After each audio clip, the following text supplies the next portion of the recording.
is promoting climate-smart agriculture and trade initiatives for sustainable economic growth. Join us from 2nd to 6th July 2025 at the Nakuru Showground for an educational, insightful and family-friendly experience. Book online at www.ask.co.ke. The Agricultural Society of Kenya, ASK, invites all stakeholders, businesses and industry players to the 2025 Nakuru National Agricultural Show. Our theme this year is Promoting Climate-Smart Agriculture and Trade Initiatives for Sustainable Economic Growth. Join us from 2nd to 6th July 2025 at the Nakuru Showground for an educational, insightful and family-friendly experience. Book online at www.ask.co.ke. The Agricultural Society of Kenya, ASK, invites all stakeholders, businesses and industry players to the 2025 Nakuru National Agricultural Show. Our theme this year is Promoting Climate-Smart Agriculture and Trade Initiatives for Sustainable Economic Growth. Join us from 2nd to 6th July 2025 at the Nakuru Showground for an educational, insightful and family-friendly experience. Book online at www.ask.co.ke. The Agricultural Society of Kenya, ASK, invites all stakeholders, businesses and industry players to the 2025 Nakuru National Agricultural Show. Our theme this year is Promoting Climate-Smart Agriculture and Trade Initiatives for Sustainable Economic Growth. Join us from 2nd to 6th July 2025 at the Nakuru Showground for an educational, insightful and family-friendly experience. Book online at www.ask.co.ke.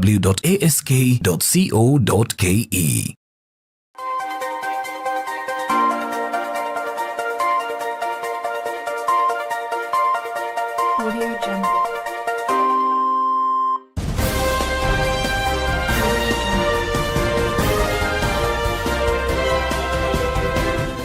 Good evening, Nakuru, and welcome to the Nakuru TV Weekly News Roundup this Monday, 30th June 2025.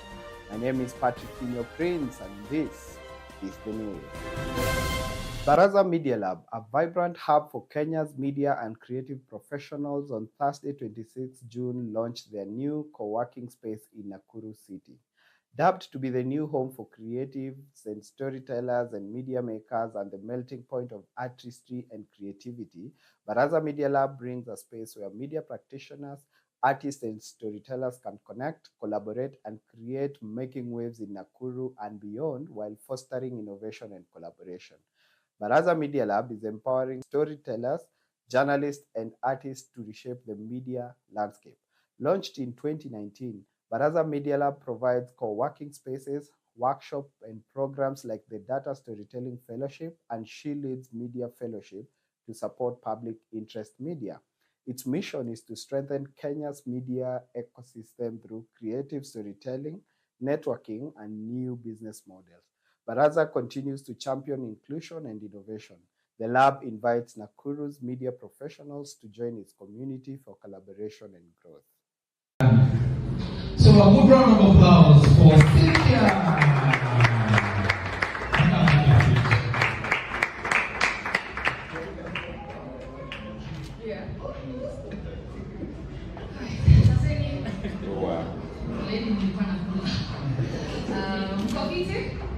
Remember introduce it kwanza, right? Ama venye najisikia.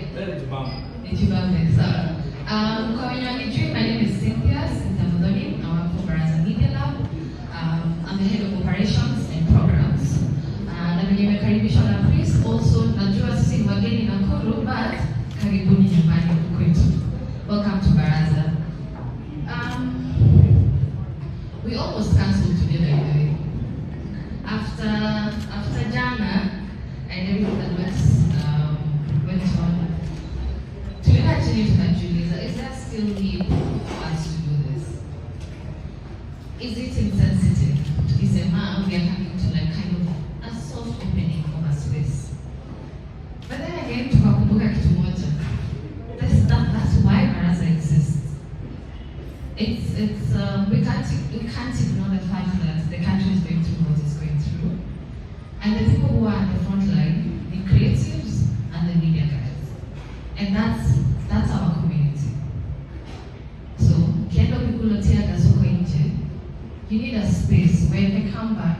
and you breathe.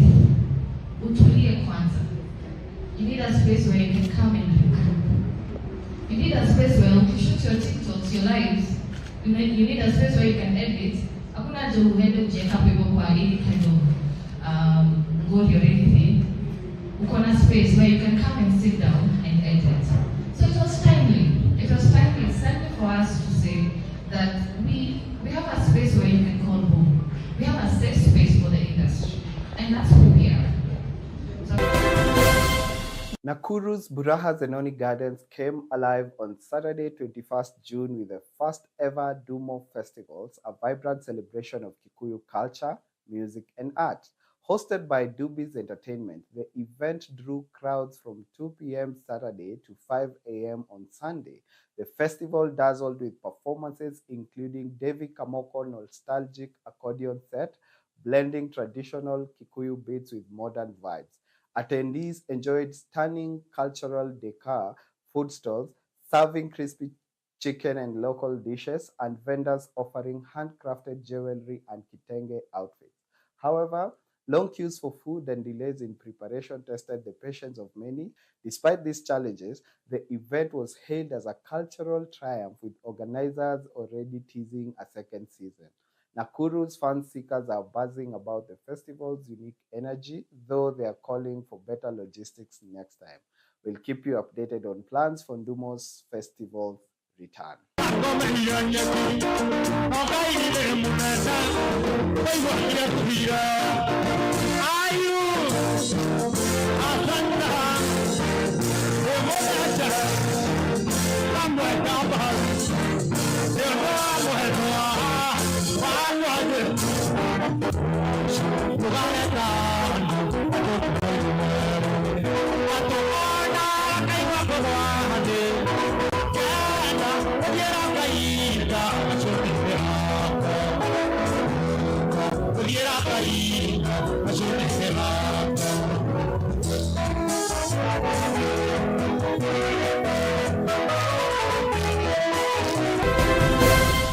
Nakuru's travel agents were in for a treat with an exciting familiarization trip or farm trip that went down this Saturday, 28th June at the stunning Sawela Capella Lodge in Elementaita. The event was a perfect blend of networking, exploration, and relaxation for tourism professionals. Hosted by the new management of Sawela Lodges from Naivasha, the trip included a sumptuous lunch showcasing their new culinary offerings, a guided tour of the luxurious property, a team bonding event, and a sundowner cocktail. Travel agents got first-hand look at the venue's offering, ideal for promoting to clients seeking conferencing, hospitality, or leisure experiences in Nakuru's scenic Elementaita region. The organizers hailed the event, saying it was set to foster meaningful partnerships in the tourism sector. Nakuru's travel industry is anticipating for the opportunity to showcase Sawela Capella as one of the region's premier destinations. The way we were treated is the way our clients will always be treated. My name is Sospita Chuaga, and I'm the lodge manager, Sawela Capella Lodge, here in Elementaita. And we've been here 4 months since Sawela took over the management and ownership of the facility. We are here today with all the travel agents from Nakuru and under the umbrella of a Great Rift Valley Tour Operators Association. And the purpose has been to showcase what we have and what benefits there are for us to do business together. Yeah, I have learned that it is very, very few people know about Elementaita and in general, and our property in particular. And I call to people, schools, institutions, business people, the corporate world, to discover us, and I can assure them they won't be disappointed. Traders in Naivasha towns are reeling from losses worth millions of shillings after goons looted and ransacked businesses during Wednesday's Gen Z's protest. The demonstrations, meant to honor over 60 youth killed in last year's anti-finance bill protest, turned chaotic, paralyzing the Nakuru-Nairobi highway. Hundreds of youth gathered peacefully at first, but the situation spiraled when armed groups, allegedly outsiders, invaded three major supermarkets, Power Star, Naivas, and Ketia, stealing goods worth millions. Lakeview MCA Alex Bogwa condemned the distraction, claiming the goods were ferried into Naivasha to cause mayhem. He noted calm was restored only after Kenya Defence Forces intervened. Naivasha Deputy County Commissioner Josiah Odongo warned that the looters will face severe legal consequences, with over 40 suspects already arrested and said to be charged. Local Gen Z organizers distanced peaceful protesters from the chaos, calling the looters hired criminals. Last year, Naivas and the area MP's office were also targeted.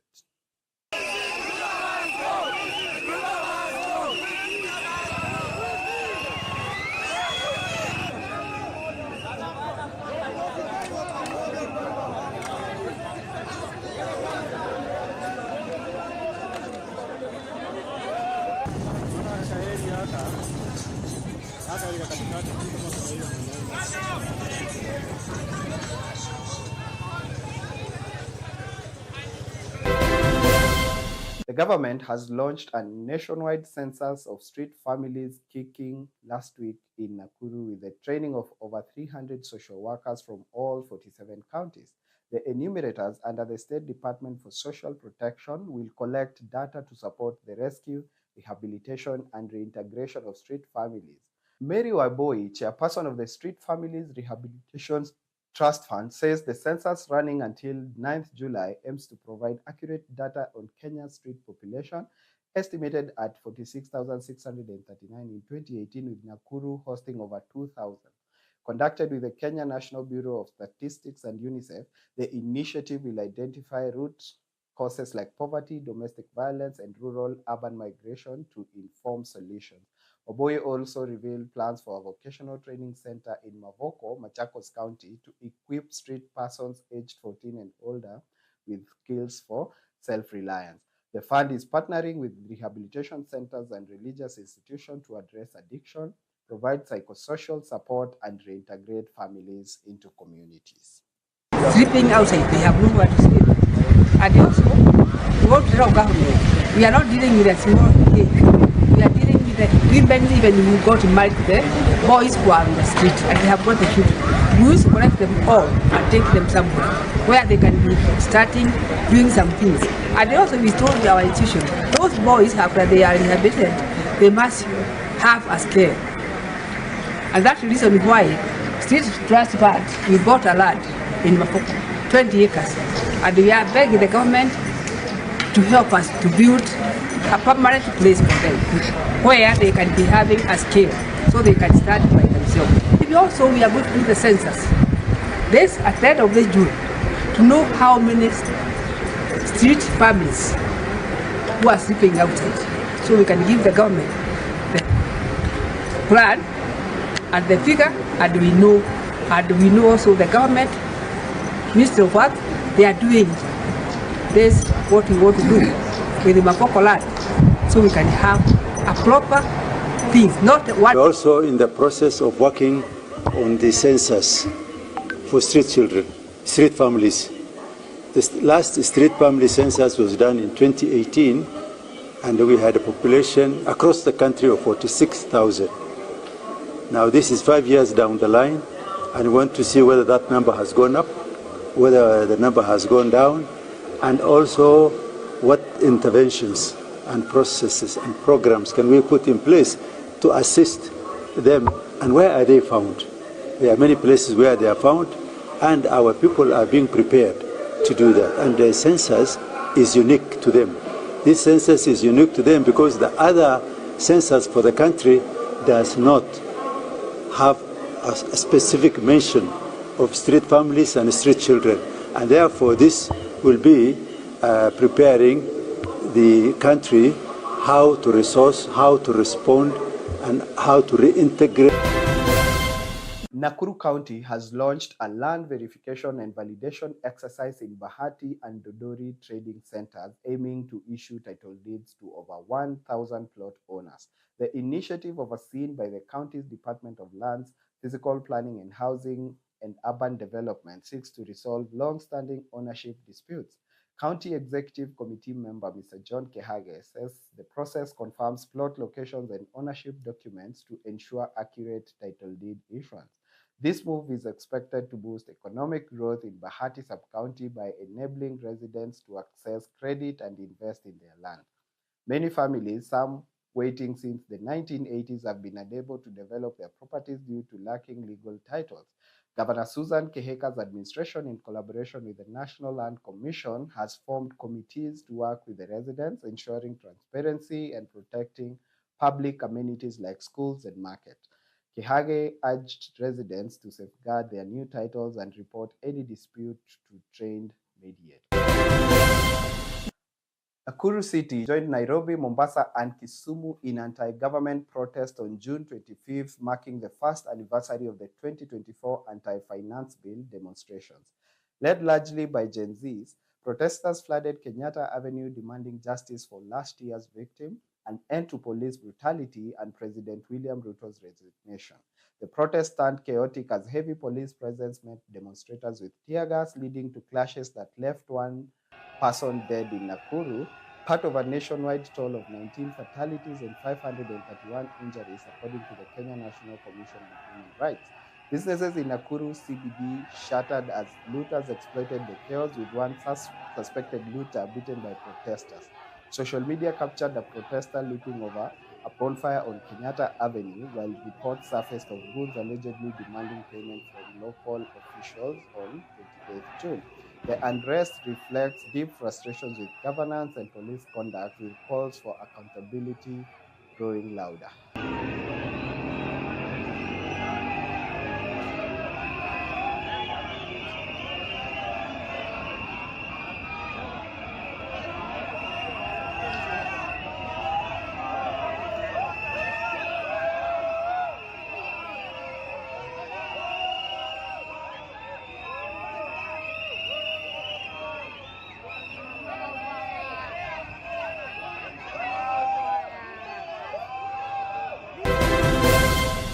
Chaos gripped Nakuru City's Central Business District on Wednesday, 25th June, as peaceful protests commemorating victims of last year's anti-finance bill demonstrations turned violent.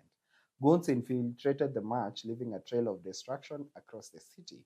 The protest began with youths marching along Kenyatta Avenue armed with flags and placards to honor over 60 people killed in 2024's demonstration, but the mood shifted when looters targeted businesses, ransacking a Safaricom shop and looting gas cylinders, vehicle oils, and refreshments from a Total Energies fuel station.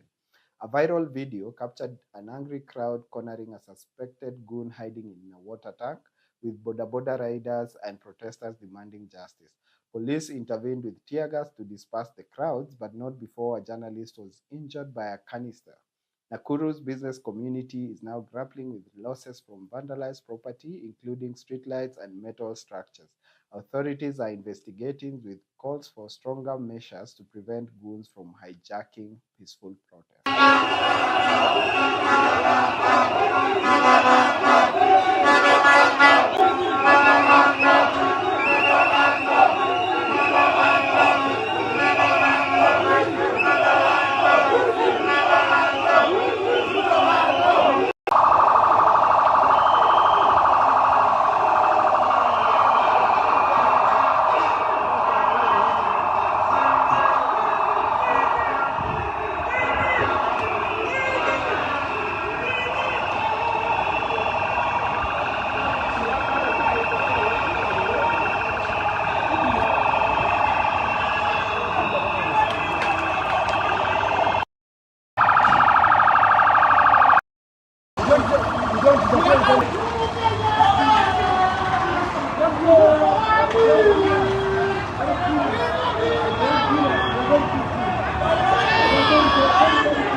Tension is high in Rongai sub-county, Nakuru County, where over 163,000 residents from 16 villages protested the June 28th against planned by the Geothermal Development Company, or GDC, to evict them for geothermal energy drilling. The community is fighting to protect their land and livelihoods. Led by Advocate Mark Ondaga, residents from villages including Rongai, Marigo, and Rig have demanded the cancellation of GDC exploration license within 2 weeks, threatening legal actions if their demands are unmet. They accuse GDC and Social Energy, reportedly linked to the Moi family, of conducting a private environmental impact assessment without proper public participation, a claim echoed on social media. The protest highlights fears of displacements and environmental harm in the Muringai caldera, a key geothermal site. Community leader Mr. Ngetich says they'll seek court intervention if the government fails to act. GDC has yet to respond publicly. Kwanza nataka nishukuru kwa kuja kwenyu kwa hii mkutano wetu. Kwa majina naitwa Honorable Sami Serone, the immediate former member of parliament nominated, na mimi ni mkazi wa hapa Kaliet Farm. Message enye nataka nipeane kwa niaba ya hawa, because tunaongea kwa niaba ya hawa na kwa niaba yetu, kwamba hapa ndio nyumbani. Naomba His Excellency the President of Republic of Kenya to listen to these people. Tafadhali weka masikio yako, Your Excellency. Sikiliza malilio ya watu. Hawatoki hapa. Kutoka Lodwar mpaka Mozambique, along the Great Rift. Hii moto imejaa mpaka huko chini South Africa. Tabuteni nafasi ambapo hakuna watu mchimba moto. Lakini pahali kuna population kama hii ambayo investment, angalia nyumba ya Mungu ndio hii tumechenga kwa miaka karibu 18. Mnataka sasa kufanya hii nyumba, sijui mtaweka nini hapa ndani. You cannot replace the house of God with anything. Anything. Hata hiyo pesa mnaongea. I'm wondering, hii tamaa ya pesa ambapo mnataka kudhulumu binadamu ndio mpate utajiri, ni ya nini? Mtapeleka wapi pesa? Hii yote ni vanity, and we are going to leave them here on earth. Ya tatu, tafadhali GDC na KenGen, angalieni shida iko hapa Caldera. Soon we are going to go to the court, and I know the procedure and the regulation governing this process you are doing up. Kama hii vitu, the byproducts ya hiyo moto mnatoa chini na mnawachilia kwa binadamu, soon we are going to take you to court, and you either follow the right procedure ya kuondoa hizo chafu kule hewani, or else you will close. Humanity come first. Anything else in a second. Therefore, pile ndugu yangu Kibet alisema, na nataka kusema, without fear or favor, tunatoka hapa tunaenda mbinguni. Hakuna bali pengine tunaenda. Kwa hivyo tafadhali, hata wale tunasikia bununi ya kwamba kuna kampuni kutoka Italy, sijui kuna nani, wao wakuja watu face, we talk. Kama kuna mtu wako interested katika taifa hili ya Kenya kuhusu kuja kutoa hii moto hapa, kuja tukutane hapa, ndio uelewe. Kwa hivyo nyinyi watu ya sehemu hii mtulie kwa amani, lakini mtu akikuja na usienzi umsalamie na usienzi. Kwa majina ni Timothy Ngetich, mkazi wa Muringai West Ward, Rongai community. Ya kwanza ningependa kuhimiza kuwa population ile iko area hii ni population ya watu wa kulima. Na watu wameekeza, watu wameinvest all their sweat here. Kujenga manyumba, watu pia wamezikana hapa. Na si shamba ile tunaweza wachilia iende tu hivyo. We are talking of a population of around 163,000 people. 163,000 people, hiyo inaguza upande wa Kabazi Ward, area ya Marigo, Rigogo, Kirima, hadi pale Kimochochi. Upande huu wa Rongai community inaguza hadi Rongai ya chini, number 4, tuko na 11 villages upande huu. hiyo imekuja all the way mpaka Amani, Mlimani, Tulwop-Moi, Kaliet. So ya pili ningependa kuhimiza kuwa wakati tulikuwa na public hearing, NEMA walikuja ground na NEMA wakatueleza kuwa before wapeane ile leseni ya geothermal exploration watarudi kwa ground.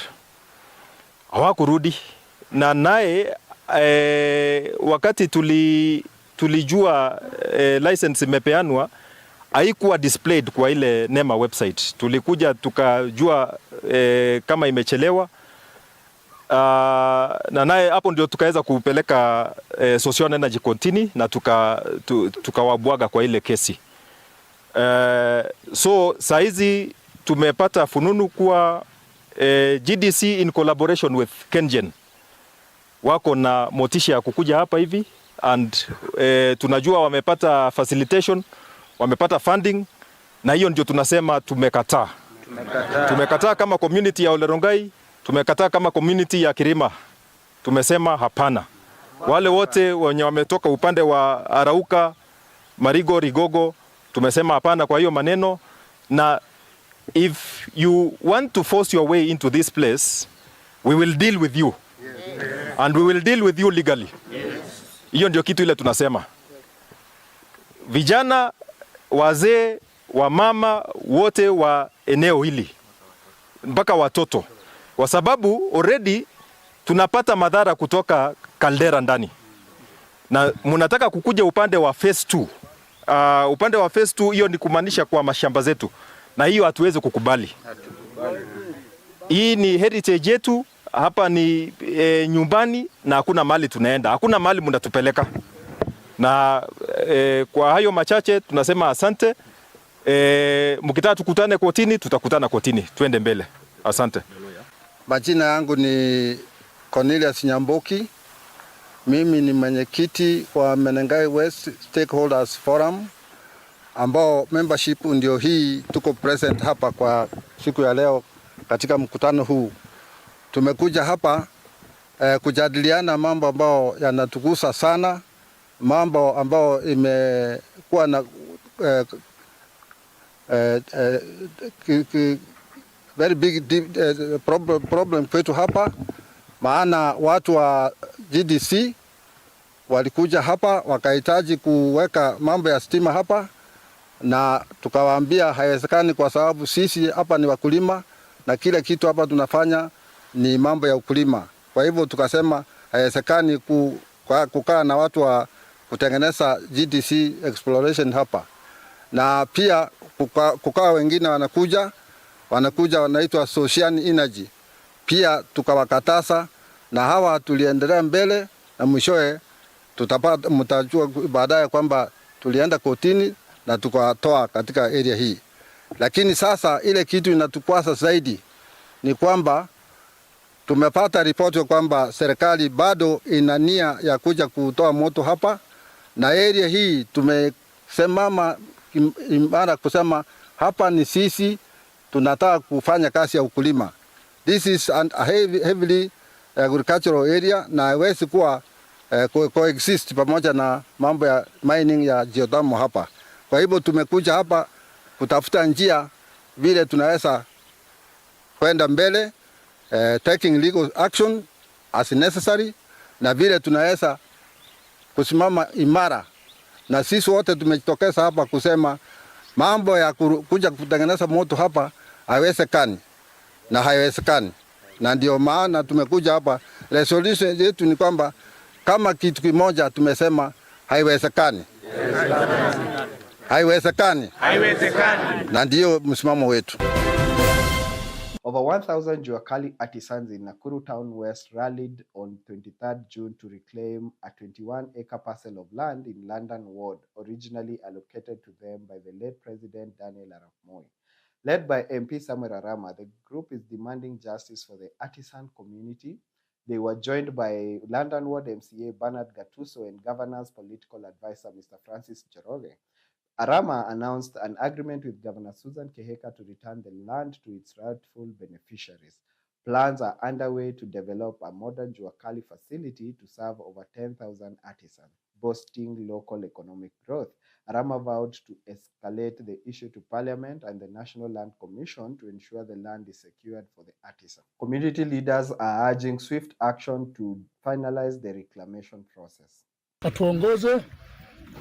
Kwa kweli tumefika hapa kiwanja, hii ndio shamba ya wanajua kali. Na sababu tumefika hapa, tunatoka bwana chairman mheshimiwa atuongoze kutoka hapo tujue tafanya. Yeye ndiye ana kila kitu, yeye ndiye anaweza kutuongoza sababu yeye ndiye anajua mambo ya kiwanja vile kinaenda. Na ndio tulienda kwake kutafuta usaidizi.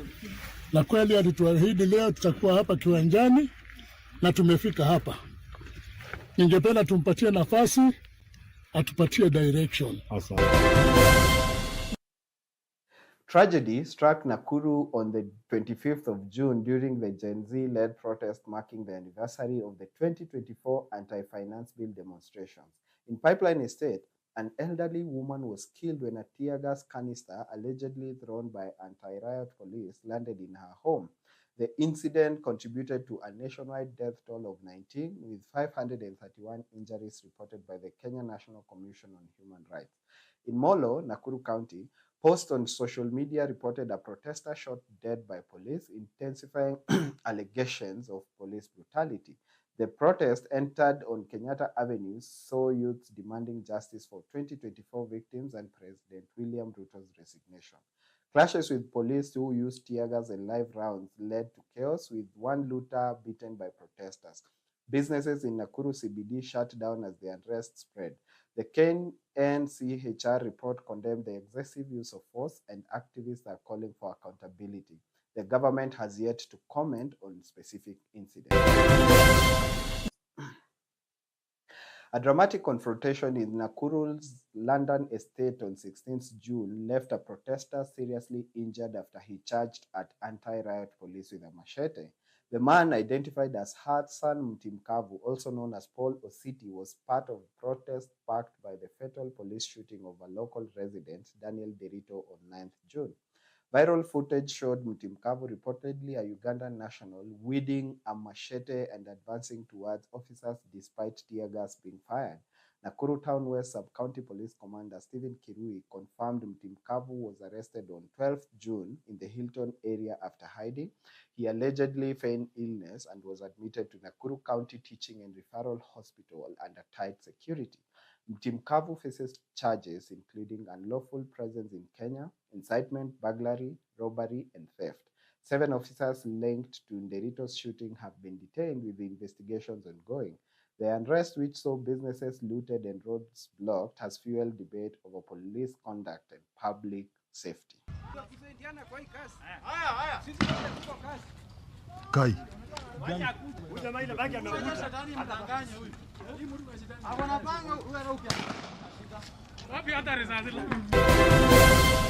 A chilling incident in Nakuru has sparked outrage after a boda rider, David Nganga, was brutally mugged and nearly killed on Friday, only to discover his attackers were allegedly police officers. The 37-year-old lost his motorcycle, phone, and earnings during that assault. Nganga says he was lured to a remote area in Milimani by a client who, with 2 others, tied him up, beat him, and stole his belongings. After escaping and reporting the crime at Nakuru Central Police Station under OB number 70/14/6/2025, he was shocked to see 2 of his attackers in police uniforms at the reporting desk. One, who allegedly ordered his killing, claimed to be from Teachers Police Station but fled in a police vehicle. The incident has fueled public anger, with residents questioning the integrity of local law enforcement. Nakuru County Police Commander Michael Mwaura says the case is under investigations, but Nganga fears for his life, claiming he's being ignored by the station's OCS. Wakati wale wazee walikuwa na ninyonga, kuna wenye niliwasoma sura. Walikuwa 3, lakini wawili wao niliwasoma sura. Sasa bahati nzuri wale wazee walikuwa na ninyonga, nikapata mmoja kwa ubi. Yeye ndiye alikuwa anaandika ubi, alikuwa karau. Sikuamini, nikasema lazima Ni mhoji kidogo ndio nilimumaki na kitu moja, nilimumaki na meno na tena sura yake. Na naitwa Ng'ang'a. Jina ya kazi inaitwa Mondo. A wave of violent robberies and killings has turned areas like Elbagon in Molo, Kuresoi South, Kuresoi North, and Naivasha into hotspots of fear. According to a 2025 Kenya National Bureau of Statistics survey, Nakuru ranks as the fourth most insecure place in Kenya, trailing only Nairobi, Kiambu, and Meru. The county has seen a string of brutal incidents, including the murder of businessman Jackson Mwangi in the Pipeline area on 21st May and trader Paul Dongo in Bahati. These are among 6 reported deaths, including a police officer attributed to armed robbers this year. The violence has sparked outrage, with protests erupting in areas like London Estate, where residents demand justice. Socioeconomic pressures on youth are being blamed for the rising gang activity as opportunities remain scarce. Local authorities are under scrutiny, with reports of attacks on Molo. 16th June 2025, hundreds of students from the Rift Valley Institute of Science and Technology took to the streets, blocking the Nakuru-Eldoret highway to protest the deplorable condition of the roads leading to their campus. The demonstration, centered near Ngata, paralyzed traffic, prompting police to fire tear gas to disperse crowds. Students demanded a safety bridge to Kabasis and better infrastructure, citing ongoing safety concerns. Student leader from the Rift Valley Institute of Science and Technology was arrested during the protest that blocked that particular road. Students were demonstrating against the deplorable state of the roads to their campus, highlighting ongoing infrastructural challenges. Police used tear gas to disperse the crowds, escalating tensions in the Ngata area. Kwa majina naitwa Samson Ekales, mimi ni mkazi wa hapa, and there has been a public outcry about hii barabara kutoka Ngata Bridge kuenda mpaka Arvis. Na Arvis in fact is a very big institution, national polytechnic, na barabara inafaa ikuwe imetengenezwa vizuri, na kuna aibu kubwa sana kwa sababu barabara ya kuenda Arvis inakaa vibaya, na we have tried to talk to the MP, tukamwambia about hii barabara, yeye anajua condition ya hii barabara. I'm Dennis Kipiego, and I'm a student here at Harvest. I think the government should check on street lights pia sana, because hapa ni wanafunzi na wanapitia kwa hii barabara sana. Wanafunzi na wanapita kwa hizo mabarabara, na usiku unaweza pata watu wanaporo masimu, wanaporo mavitu just because of insecurities. Sasa na request government waeke street lights, at least itusaidie kidogo. A tragic incident in London Estate has led to the arrest of 7 police officers accused of fatally shooting Daniel Derito on the 9th of June. The officers were arraigned in a Nakuru court on 17th June following allegations that Derito, a widower and a father of 5, was shot in the mouth after resisting arrest during a drug raid. Nakuru County Police Commander Michael Mwaura confirmed the incident, stating the officers are now detained at Muringai Police Station. The case was set for mention on the 24th of June. The shooting has sparked outrage, with protests in London, Nakuru continuing into a second week. Residents have taken the streets demanding justice for Derito, a local sand harvester. The Independent Policing Oversight Authority has been given 7 days to complete its probe into the incident.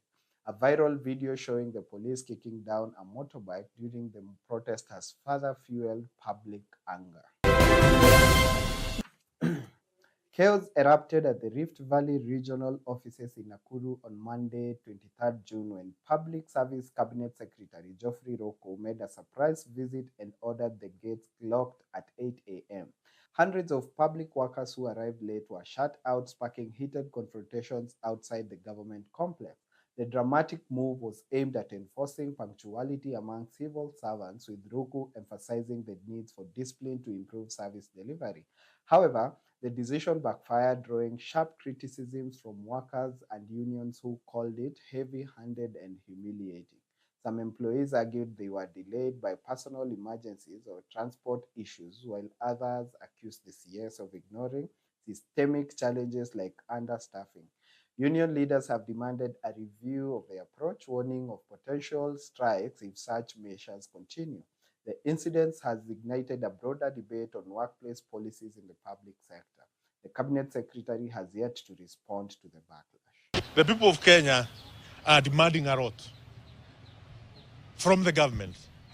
The people of Kenya are demanding a lot from the president, from his cabinet, the PSs,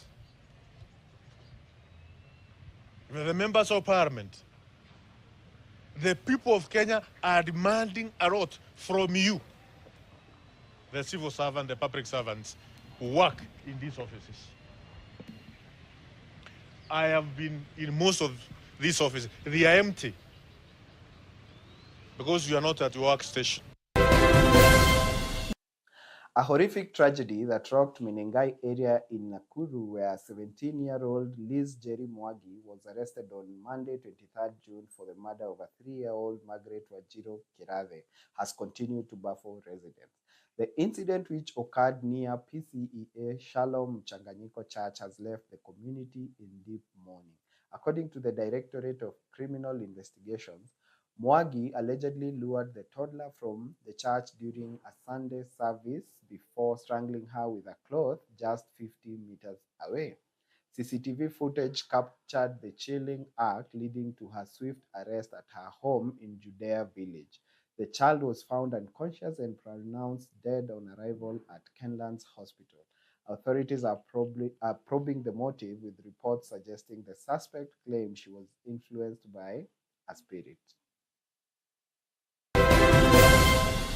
Nakuru County's 2025-2026 fiscal year budget totaling 22.36 billion shillings has been unveiled, with health, infrastructure, and agriculture emerging as key priorities.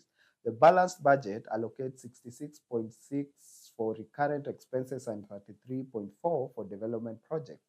Health takes the largest share at 8.3 billion, funding upgrades for level 4 hospitals, new ICU units, and digitized health records. Infrastructure follows with 1.5 billion shillings earmarked for street lighting, rural road maintenance, and bridge constructions, including 183 million shillings from the Road Maintenance Levy Fund. Agriculture receives 770 million shillings to support programs like subsidized artificial insemination and the distribution of pyrethrum and avocado seedlings. Notably, 188 million shillings is directed towards climate resilience projects, while 372 million shillings is allocated to the Governor's Office for Emergency Funds and Modernization efforts. Public input significantly shaped the budget. Concerns over low absorption rates and environmental degradation prompted investments in tree planting, wetland restoration, and solid waste management. Additionally, 1.65 billion shillings has been dedicated to the World Development Kitty, supporting grassroots projects across the county. This budget aligns with Nakuru's vision of development and the national bottom-up economic transformation agenda. Next order. Order number 1, administration of oath. Next order. Order number 2, communication from the chair. Next order. Order number 3, messages. There are no messages. Next order. Order number 4, petitions. Next order. Order number 5, papers. No papers to be laid. Next order. Order number 6, notices of motion. Next order. Order number 7, statements. Next order. Order number 8, motion. Chairman, budget.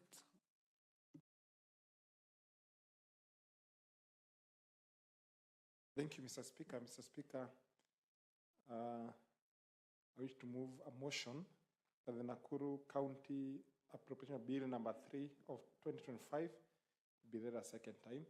Mr. Speaker, the merits of this, that this House has gone through this bill.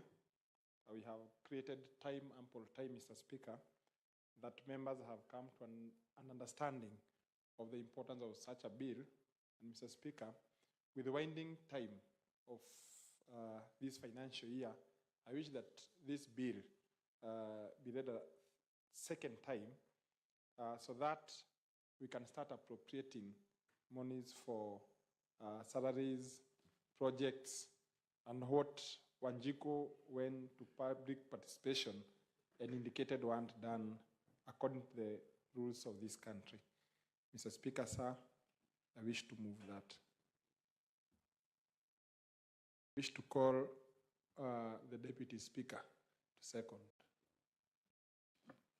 Thank you so much, Honorable Speaker. I stand to second this motion that we consider to pass because it is timely, and as it has been said, the public is eagerly waiting for us to pass so that we can appropriate money accordingly.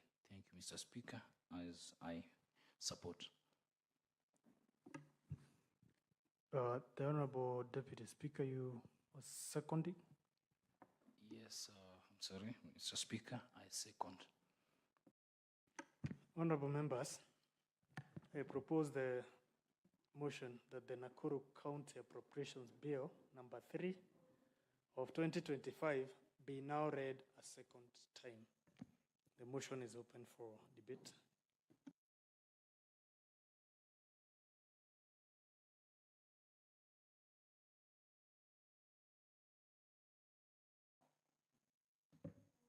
The Honorable Member for Mosop. Thank you, Mr. Speaker.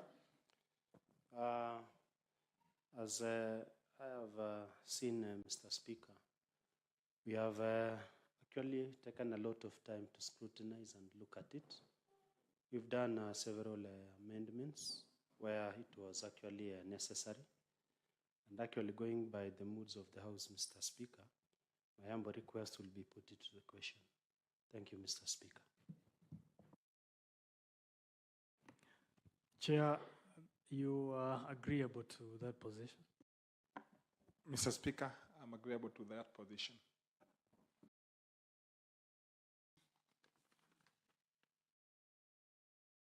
I will proceed now to put it to question that the Nakuru County Appropriations Bill number 3 of 2025 be now read a second time. As many who are of that opinion say aye. As many who are of contrary opinion say nay. The ayes have it. Clerk. The Nakuru County Appropriation Bill number 3 of 2025, a bill for an act of County Assembly of Nakuru to authorize the issue of money out of the consolidated fund and its applications toward the services of the year ending on 30th June 2026 and appropriate those sums and sums vote on account by the County Assembly for certain public services and purposes. Second reading. Thank you. Next order. Order number 9, Committee of the Whole House.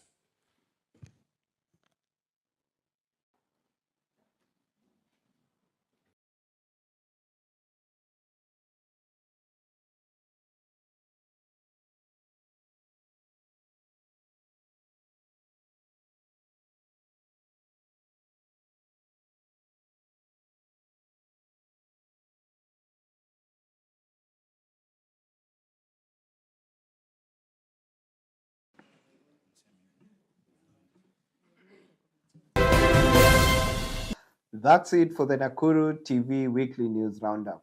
Be sure to catch us next week, same place, same time. From all of us at Nakuru TV, we wish you a happy new week. See you next week.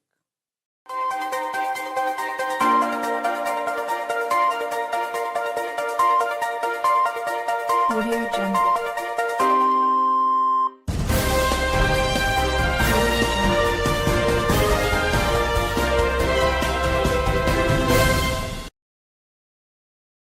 The Agricultural Society of Kenya, ASK, invites all stakeholders, businesses and industry players to the 2025 Nakuru National Agricultural Show. Our theme this year is Promoting Climate-Smart Agriculture and Trade Initiatives for Sustainable Economic Growth. Join us from 2nd to 6th July 2025 at the Nakuru Showground for an educational, insightful and family-friendly experience. Book online at www.ask.co.ke.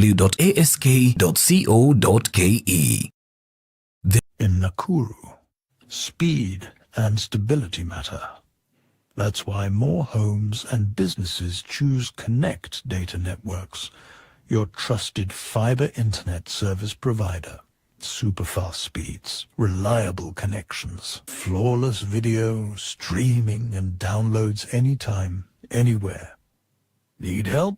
We've got your back 24 hours a day, 7 days a week. Connect Data Networks, Nakuru's #1 choice for fast, reliable internet.